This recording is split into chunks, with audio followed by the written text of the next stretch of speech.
Hello friends, good morning. Today I am coming up with a very interesting business case where a company who is manufacturing some devices and that device is going as a fixed asset. So how we can manage entire journey by configuration in Odoo 19. Unlike previous version, we had a option available to transfer the current asset to fixed asset in version 18 and previous, but in version 19 we don't have. So how we can manage? So I'm jumping into the configuration first, going into inventory where we have categories. So understand this is the goods category, which is my regular category, and I am using average costing and perpetual stuffs. And I have defined two raw materials, RM1 and RM2, to be used. And then in order to convert those directly into fixed asset, I have created a new category, fixed asset. And over here, we will configure the stock account as a fixed asset account. So what I will do, I will duplicate the window and check our chart of accounts. So over here, what I need to do now, I need to create a new fixed asset account. Or let's say I am reusing this equipment account.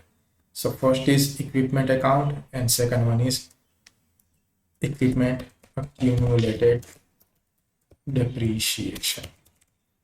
Okay.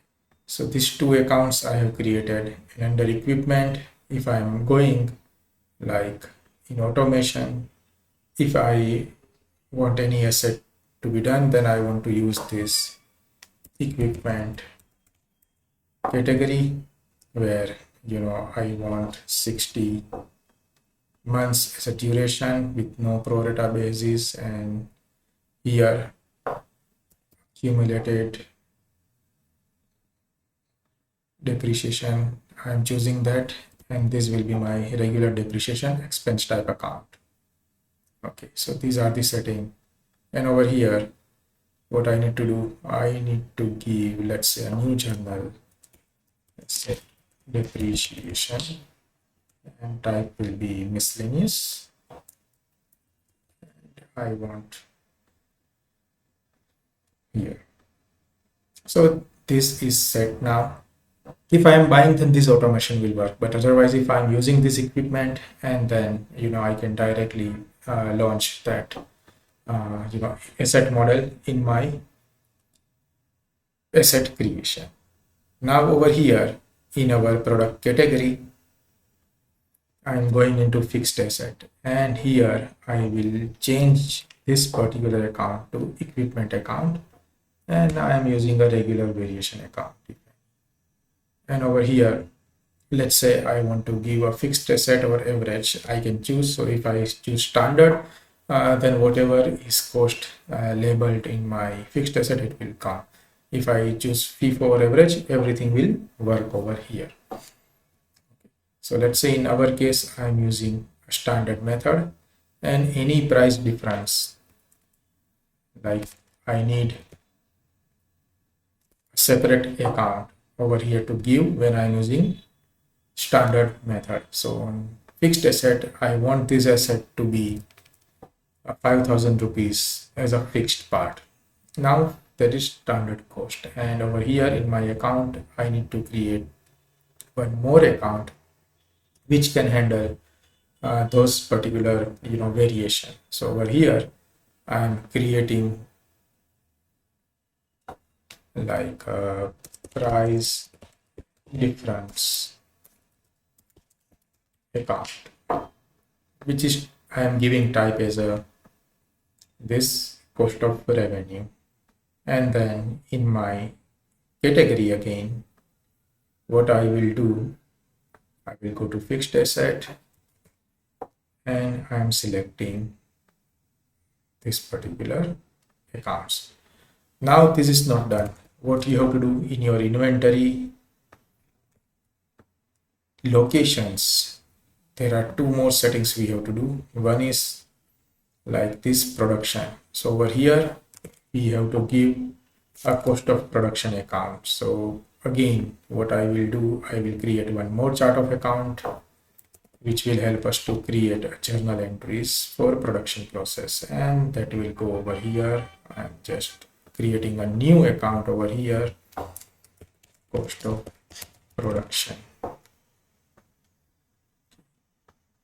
So over here now I will be selecting cost of production. So this setting is mandatory. Once it is done, we are set. Now in my fixed asset type product, I will create a BOM. So in my BOM, it will always be variable, but yeah, I would like to use maybe RM1 2 unit, RM2 2 unit as a standard, and any operation if I want to give, then I can give over here. So if I go to manufacturing module,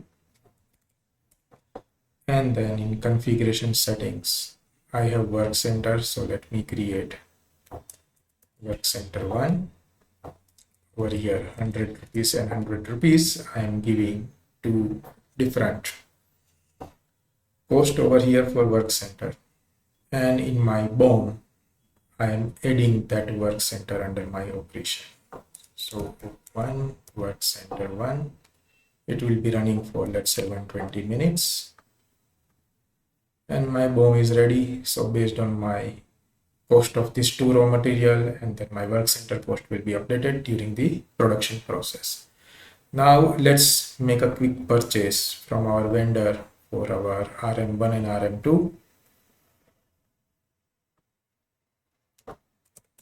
So I'm focusing on RM1, RM2. Let's say I am buying 100 unit now, and then I am giving cost 10 rupees each and 20 rupees each over here, and I confirm order, receiving both the raw materials here and registering my bill also, so that I can have my inventory logged in.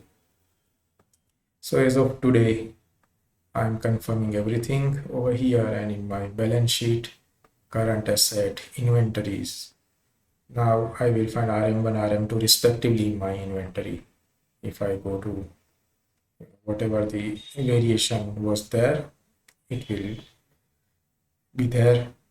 I'm just clearing that out so that we can have a clean report over here for any inventory stuff. I don't have anything else right now. Everything is settled here. And then what I will do now, like if I go to my inventory reporting and stock, it will show 3000 rupees worth of inventory over here. That's it. I have two raw materials. I am also creating one more raw material to be used on the fly. Let's say RM3.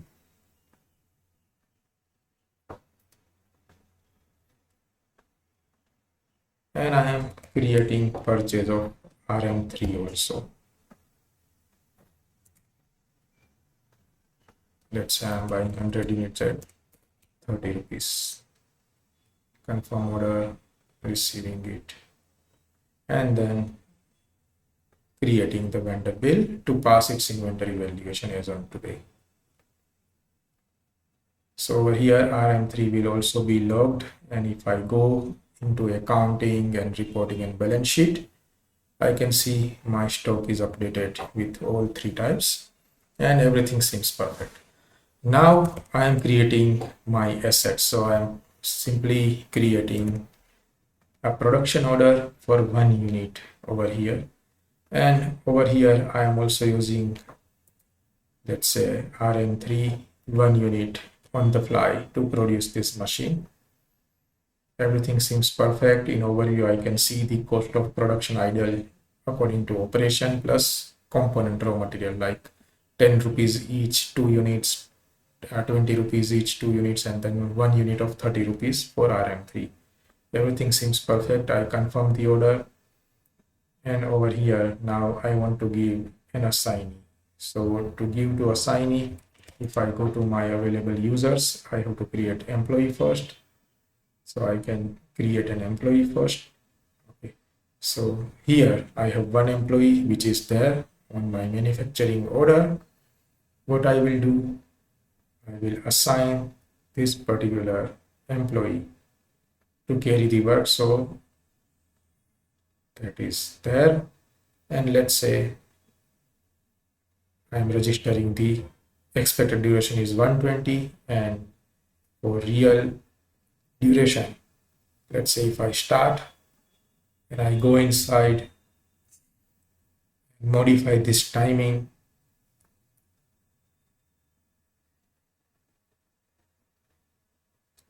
so what that will go to, let's say 12:15. So it will register 172 expected and real. So let's see, 172 is registered over here like this, and I say produce all. So this is the extra raw material which will give an alert like consumption warning, and I confirm yes, I want to consume this RM3 also. And then now if I see, I can have the cost of component and total cost of operation is only for 63 minutes because that is what register over here, real duration taken from here.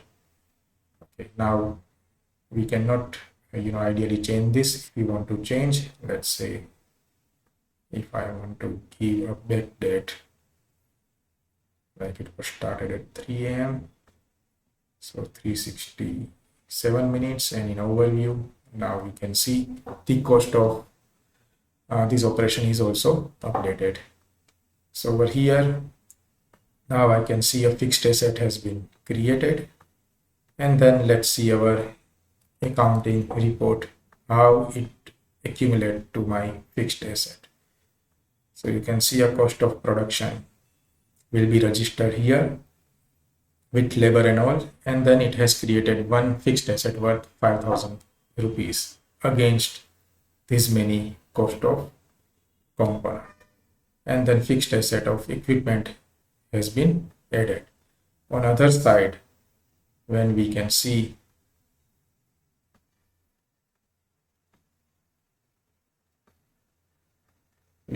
now, if I go to review, now you can see 5,000 rupees of asset has been added into inventory and everything seems correct.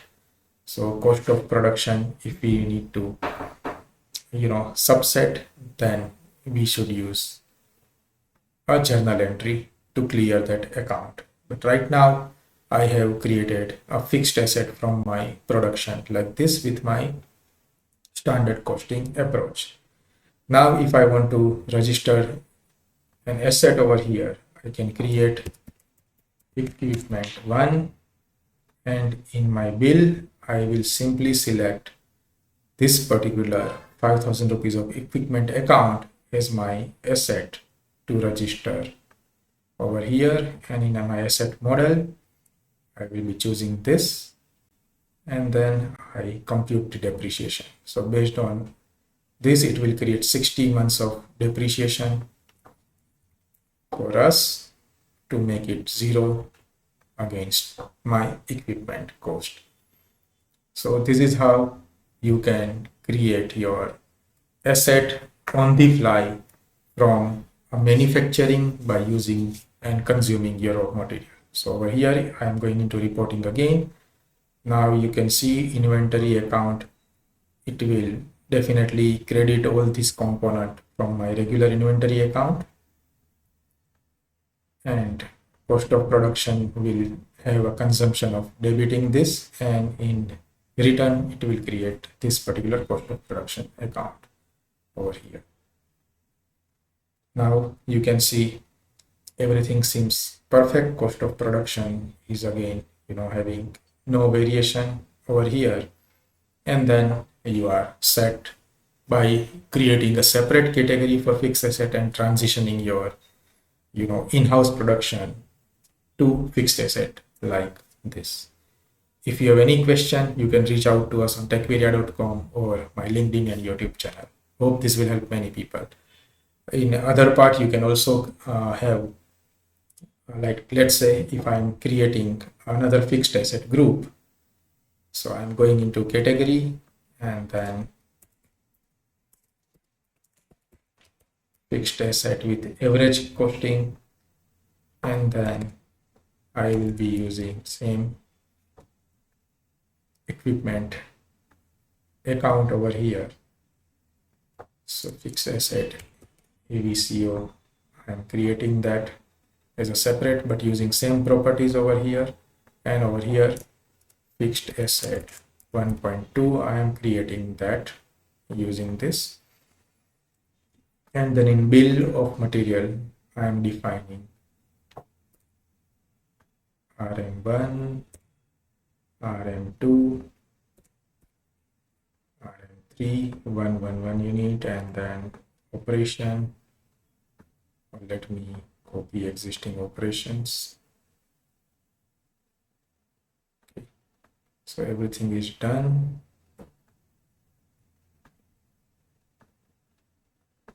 It is here, and I can see 10, 20, 30, 1 unit and 400 rupees of operations.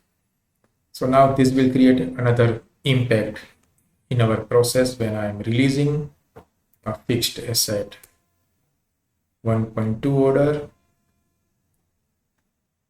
I just confirm plan, and I am assigning one employee to register that post also and produce, so it will exactly create everything according to our plan.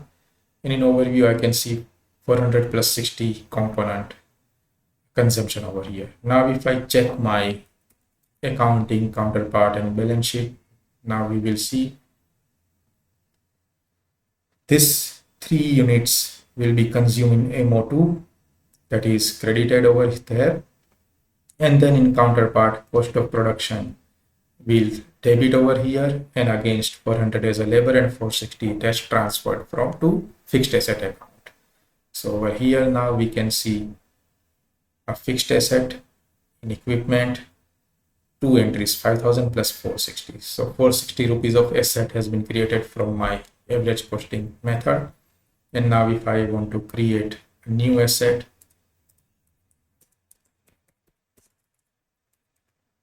equipment 2, over here in bill I need to pick this particular equipment account entry and then give my prefix model over here to compute the depreciation and plan its depreciation according to the asset over 60 months. So this is how you can create, and everything will be perfectly done. In my valuation there is nothing much, everything is clear, and then you can use any method using perpetual, either standard or average or FIFO, to create a fixed asset from manufacturing and directly creating a category to fixed asset account inventory. So if you have any questions, reach out to us on techvidya.com or YouTube or LinkedIn channel. Thank you guys. Good day.